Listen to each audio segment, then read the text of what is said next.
Praise the lord. మన ప్రభువును మన రక్షకుడైన యేసుక్రీస్తు వారి శ్రేష్టమైన నామంలో మీ అందరికీ మా హృదయపూర్వక వందనములు. ఈరోజు దేవుని వాక్యము, యెహోవా దృష్టి ఆయన యందు భయభక్తులు గల వారి మీదను ఆయన కృప కొరకు కనిపెట్టుకొను వారి మీదను నిలుచుచున్నది. కీర్తనల గ్రంథము 33వ కీర్తన 19వ చరణం. But the eyes of the Lord are on those whose hope is in his unfailing love. Psalms chapter 33 verse 19. ఈ రోజుకు గాను దయగల దేవుడు మనకు అనుగ్రహించిన వాక్య భాగమును బట్టి ధ్యానించుకుందాము.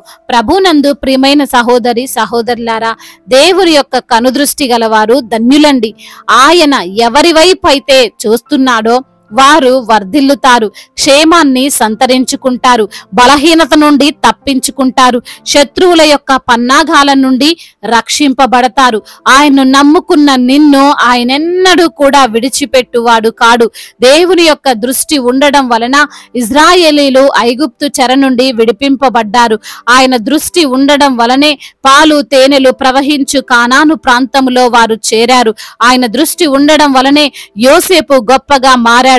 మధ్యలో శత్రువులు ఎన్ని ప్రణాళికలు వేసినా, ఎన్ని శోధనలకు తనను గురి చేసినా, ఎన్ని శోధనలు తనకు ఎదురొచ్చినా వాటిని తట్టుకొని నిలువబడగలిగాడు.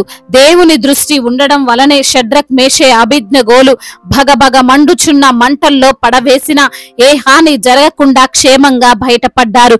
అదే విధంగా దానియేలు కూడా సింహపు బోనులో వేయబడినప్పటికీ కాపాడబడ్డాడు. మనము వీటన్నిటిని గురించి ఆలోచిస్తే ఒక కామన్ విషయం అర్థం చేసుకోవచ్చు. దేవుని దృష్టి నిలిచి ఉండుట అంటే ఈ లోక పరంగా ఏ కష్టము రాదు అని కాదు, ఏ సమస్యను ఎదుర్కోము అని కాదు. అవి ఎంత గొప్ప భక్తులకైనా వస్తాయి, ఎంత గొప్ప విశ్వాసులకైనా వస్తాయి. వాక్యం సెలవిస్తుంది, ఈ లోకములో అందరి వలె మనకు కూడా శ్రమలు కలుగుతాయి. కానీ దేవుని దృష్టి కలిగిన మనము వాటిని ఎదురించగలము, వాటిని జయించగలము.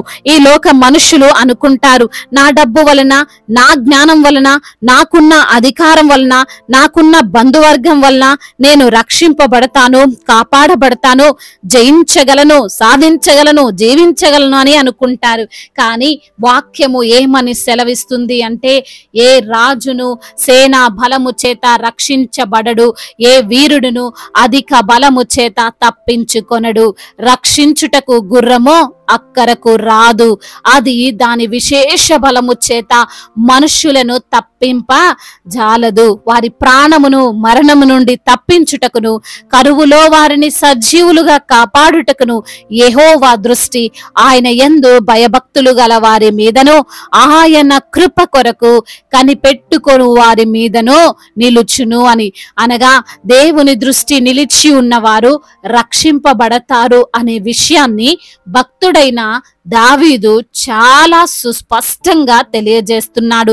మనుషులు మన ప్రక్కన ఉన్నా, అధికారులు మన ప్రక్కన ఉన్నా, ఎంతమంది డాక్టర్స్ మనతో ఉన్నా, ఎంతమంది టీచర్స్ మనకు జ్ఞానం ఇవ్వడానికి ప్రయత్నిస్తున్నా, రాని రక్షణ, రాని జ్ఞానము, రాని ఆరోగ్యము కేవలం దేవుని దృష్టి ఉన్న వారికి మాత్రమే వస్తుంది. మరి ఈ రోజు ఈ మాటలు వింటున్న ప్రియమైన సహోదరి సహోదరుడా, నీపైన ఆ సర్వశక్తివంతుని బలవంతుడైన దేవుని దృష్టి ఉన్నదా? ఉంటే నీవు భయపడాల్సిన అవసరం లేదు. ఉంటే నీవు నీ పరిస్థితులను చూసి కలవరపడాల్సిన పని లేదు. సర్వ సృష్టికర్త అయినటువంటి దేవుడు నీ వైపే చూస్తున్నాడు అంటే ఏ అపవాది నీ దగ్గరకు రాలేడు, ఏ ప్రమాదము నిన్ను తాకలేదు అని గ్రహించు. అయితే వాక్యము తెలియజేస్తున్న విషయం ఏమిటంటే, ఆయన దృష్టి ఎవరి మీద నిలుస్తుంది అంటే ఆయన యందు భయభక్తులు గల వారి మీద, మరియు ఆయన కృప కొరకు కనిపెట్టుకొను వారి మీద నిలుస్తుంది అని. దేవుని యందు భయభక్తులు కలిగి ఉండుట అంటే దేవుని మాటను జవదాటకపోవడం, ఆయన మాటను తృణీకరించకపోవడం, వాక్యాన్ని బట్టి జీవించడం. అటువంటప్పుడే ఆయన యందు భయభక్తులు కలిగి ఉన్నాము అని తెలుసుకోవచ్చు. దేవునికి నచ్చని పని చేస్తున్నావా? అయితే నీకు దేవుడంటే భయము ఏ మాత్రము లేదు. దేవుని భయం లేకపోతే ఆయన కనుదృష్టి నీపైన ఉండదు. ఆయన కనుదృష్టి నీపైన లేకపోతే నీవు ప్రమాదపు అంచున ఉన్నావు అని గ్రహించాలి. కాబట్టి ఈ రోజున ఈ మాటలు వింటున్న ప్రియమైన సహోదరులారా, నీవు ఎటువంటి ప్రతికూలమైన పరిస్థితులను చూస్తున్నా భయపడకు. ఆయన యందు భయభక్తులు కలిగి ఉండు. ఆయనే నీకు ఆధారం, ఆయనే నీ రక్షకుడు, ఆయనే నీ విమోచకుడు, ఆయనే నీ కోట, ఆయనే నీ ఆశ్రయ దుర్గము అని గ్రహించి ఆయన కృప కొరకు నువ్వు కనిపెట్టుకొని జీవించు. నీకు ఏ ప్రమాదము రాదు, ఏ ఆపద రాదు, ఏ సమస్య రాదు, ఎటువంటి అడ్డంకులు రావు.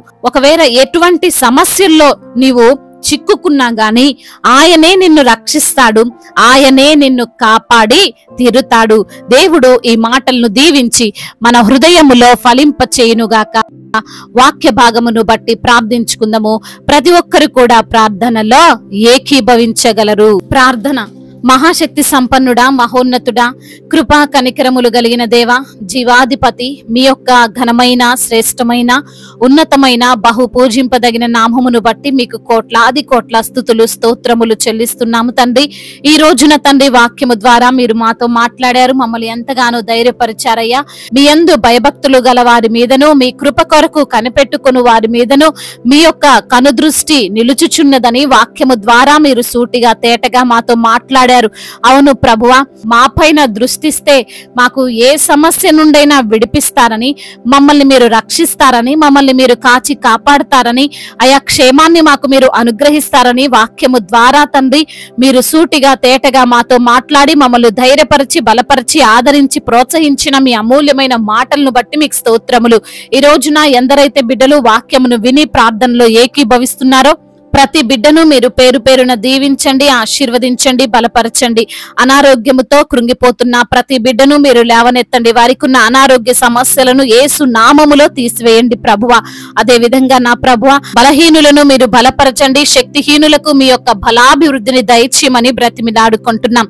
ఆర్థికంగా మరి తండ్రి బిడ్డలు చితికిపోతుండగా తండ్రి మీరే సహాయము చేయండి. ఆర్థికంగా బిడ్డలను మీరు బలపరచండి. అప్పుల ఊబిలో నుండి విడుదలను అనుగ్రహించండి. అప్పు తీసుకునే వారిగా కాదు గాని అప్పు ఇచ్చే బిడ్డలుగా వారిని మీరు ఆశీర్వదించండి. తలగా ఉంచుతాను గాని తోకగా ఉంచునన్న మీ వాగ్దానము వారి జీవితంలో మీరు నెరవేర్చమని బ్రతిమిలాడుకుంటున్నాం తండ్రి. అదే విధంగా నా ప్రభువా, ఎందరైతే బిడ్డలు ఈ రోజున నా తండ్రి గృహములో శాంతి లేక, సమాధానము లేక జీవిస్తున్నారో వారికి తండ్రి శాంతిని, సమాధానాన్ని అనుగ్రహించండి. భార్యాభర్తల మధ్య విభేదాలను తొలగించమని వేడుకుంటున్నాం తండ్రి. అదే విధంగా చిన్న బిడ్డలందరినీ కాచి కాపాడండి. యవన బిడ్డలందరికీ మీరు తోడుగా ఉండండి. యవన వయసులో మీ కాడిని మోసే కృపను దయచేయండి. ముఖ్యంగా మీ యందు భయభక్తులు కలిగినటువంటి జీవితం యవ్వన బిడ్డలు కలిగి ఉండడానికి సహాయం చేయండి. ఉద్యోగ ప్రయత్నాలు చేస్తుండగా వారి యొక్క ఉద్యోగ ప్రయత్నాలన్నిటినీ సఫలం చేయండి. వారు అనుకున్న జాబు బిడ్డలు పొందుకొనున్నట్లుగా మీ యొక్క కృపను వారిపైన ఉంచండి. చెడు వ్యసనాల నుండి బిడ్డలకు విడుదల దయచేయండి. వ్యభిచార వ్యసనాల నుండి విడుదలను అనుగ్రహించండి. అయా మరి తండ్రి గేమ్స్ ఎడిక్షన్ నుంచి కూడా తండ్రి బిడ్డలకు విడుదలను అనుగ్రహించమని బ్రతిమిలాడుకుంటున్నాం.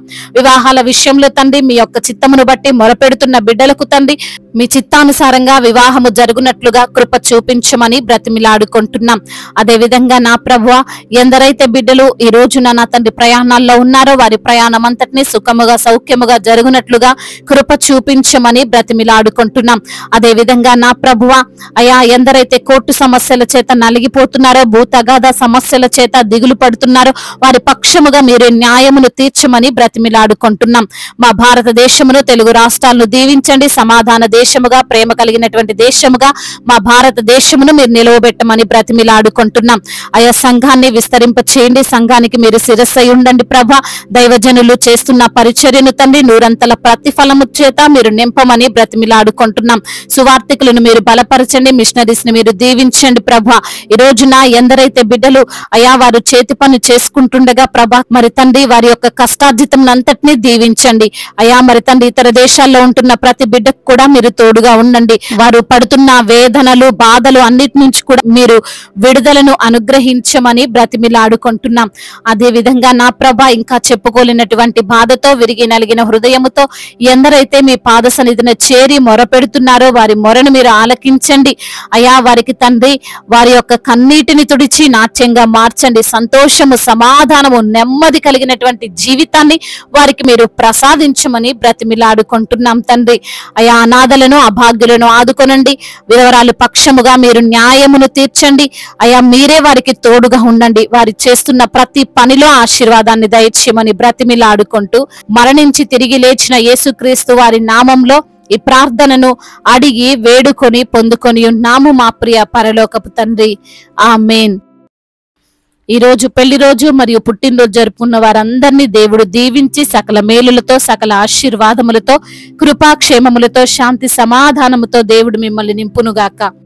మీ యొక్క ప్రార్థన అవసరతలను మాకు తెలియజేయగలరు. మీ కొరకు మేము తప్పక ప్రార్థిస్తాము. మొదటిసారిగా మన యొక్క ఆదరణ వాక్యం చూస్తున్నట్లయితే తప్పకుండా సబ్స్క్రైబ్ చేసుకోగలరు. ఈ వాక్యం మీకు ఆశీర్వాదకరంగా ఉండినట్లయితే అనేకులకు కూడా ఈ వాక్యాన్ని పంపి మీరు కూడా దేవుని యొక్క రాజ్య సువార్తలో పాలిభాగస్తులు కావాలని దేవుని పేరట మనవి చేసుకుంటున్నాను. May God bless you all. దేవుడు మిమ్మల్ని దీవించి బలపరిచి స్థిరపరచునుగాక.